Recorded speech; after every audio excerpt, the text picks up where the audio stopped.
மக்களே, வாங்க சுவையான சிக்கன் பிரியாணி செய்வது எப்படி. நான் எப்போவுமே தேங்காய் எண்ணெய் தான் சிக்கன் பிரியாணிக்கு ஊற்றுவேன். அதனால தேங்காய் எண்ணெய் ஊற்றிக்கோங்க. ஒரு 100-150 ml ஊற்றிக்கோங்க. அப்போதே வெங்காயம் வதங்குறதுக்கு நல்லாயிருக்கும். எண்ணெய் சூடானோடனே பட்டை, கிராம்பு, பிரிஞ்சி இலை எல்லாத்தையும் போடுறோம்.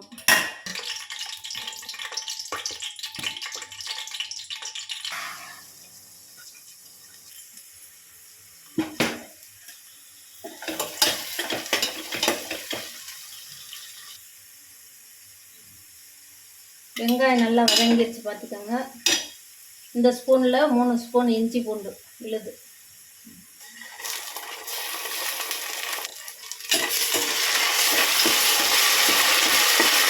நல்லா இஞ்சி பூண்டு வாட்டை கட்டிட்டு வதக்கிக்கோங்க.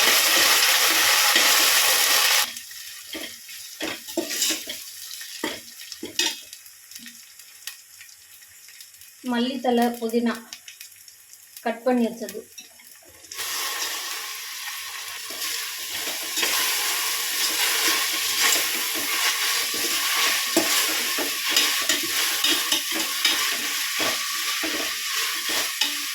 மக்களே, என்னுடைய வீடியோ பிடிச்சிருந்தா சப்ஸ்கிரைப் பண்ணுங்கள், லைக் பண்ணுங்கள், ஷேர் பண்ணுங்கள். இதுக்கு முன்னாடி போட்ட வீடியோலாம் பாருங்கள். பிடிச்சிருந்தா கமெண்ட் பண்ணுங்கள். தக்காளி, முந்திரியும் அரைச்ச விழுது அதையும் சேர்த்துக்கிடுவோம். சேர்த்து நல்லா கிண்டி விடும். தக்காளி நல்லா வேகட்டும்.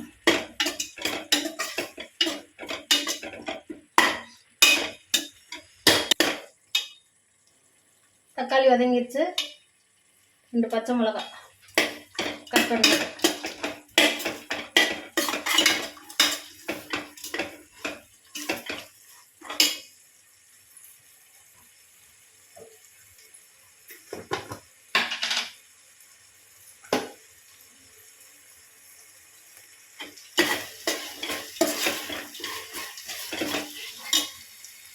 காரத்துக்கு தேவையான மிளகா பொடி ஒரு 2 ஸ்பூன் போடுங்க. எவ்வளோ உங்களுக்கு காரம் தேவையோ அதுக்கு தக்கன போட்டுக்கோங்க.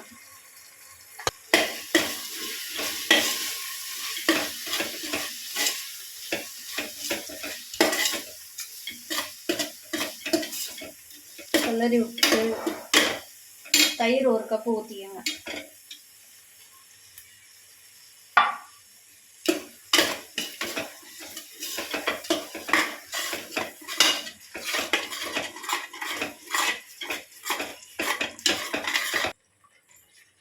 ஒரு கிலோ சிக்கன் நல்ல பெரிய பீஸாக கட் பண்ணி, பிரியாணிக்கு வந்து எப்போதுமே பெரிய பீஸாக கட் பண்ணி போட்டுக்கோங்க.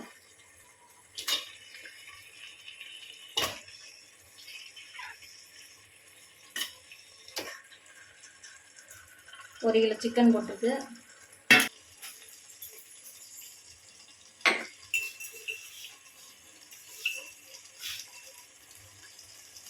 உப்பு பார்த்துக்கோங்க, தேவையான அளவு கல் உப்பு.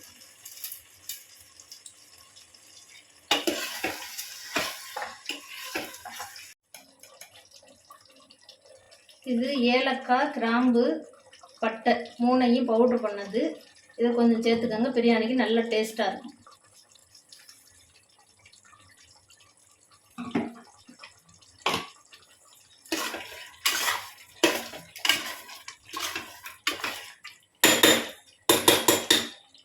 சிக்கன் கொஞ்சம் நேரம் மூடி போட்டு மூடி வச்சுருங்க.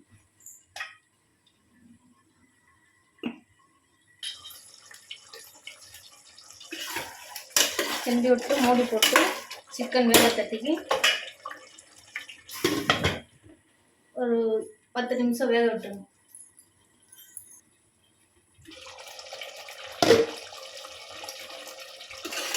பிரியாணிக்கு கிரேவி வந்து இப்படி வரணும். அப்போ தான் பிரியாணி நல்லா டேஸ்ட்டாக இருக்கும். பார்த்துக்கோங்க.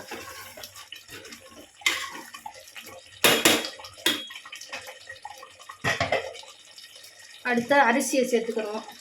இதுக்கு அரிசி வந்து 3 கப்பு. இதில் 3 கப்பு அரிசி பாசுமதி ரைஸ் எடுத்திருக்கேன். இதுக்கு அளவு தண்ணி வந்து 5 கப்பு ஊற்றினா போதும். 3 கப்புக்கு 3 கப்பு அரிசிக்கு 5 கப்பு தண்ணி. 2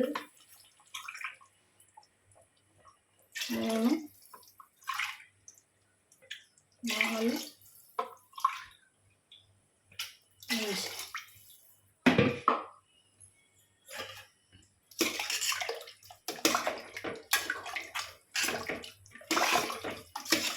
உப்புலாம் கரெக்டாக இருக்கான்னு பார்த்து செக் பண்ணிவிட்டு கொஞ்சம் நேரம் மூடி வச்சு தண்ணி கொதிக்கட்டும்.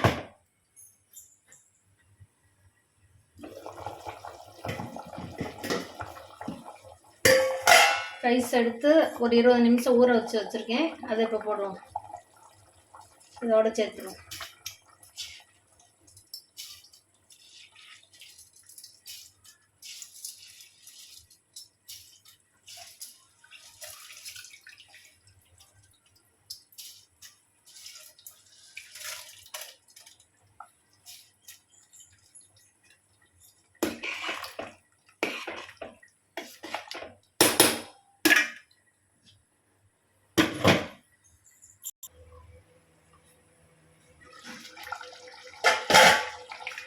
பிரியாணி லைட்டாக கிண்டி விட்டு கொஞ்சம் லெமன் ஜூஸ் ஊற்றுங்க. ஒரு அரை லெமன், பெரிய லெமன்னா அரை லெமன் ஜூஸ் எடுத்து அதில் சேர்த்துக்கோங்க.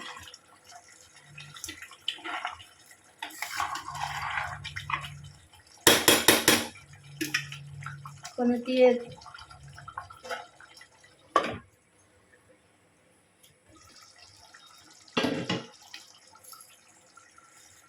இப்போ கிண்டி விட்டு தம் போட்டுருவோம்.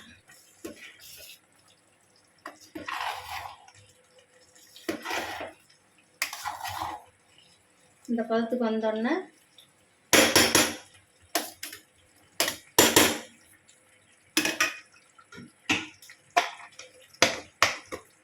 இதில் ஒரு ஸ்பூன் நெய் போட்டுருவோம். ஒரு ஸ்பூன் நெய் நிலாவில் போட்டு தோசைக்கல்ல வச்சு சூடான உடனே பிரியாணியை வச்சு ஒரு வெயிட் வச்சுருங்க. பாத்திரத்தில் தண்ணி ஊற்றி அது மேலே வச்சுருங்க. ஒரு 10 நிமிஷம் சிம்மிலே இருக்கட்டும். இப்போ வெயிட்டை எடுத்துட்டு தம் போட்ட பிரியாணி எப்படி இருக்குன்னு பார்ப்போம்.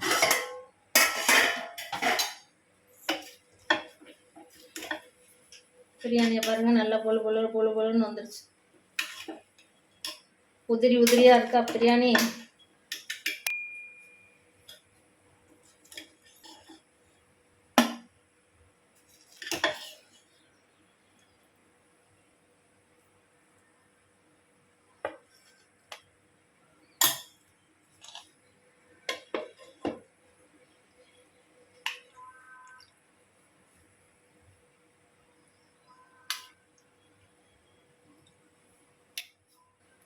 பிரியாணி ரெடி. வாங்க சாப்பிட்லாம்.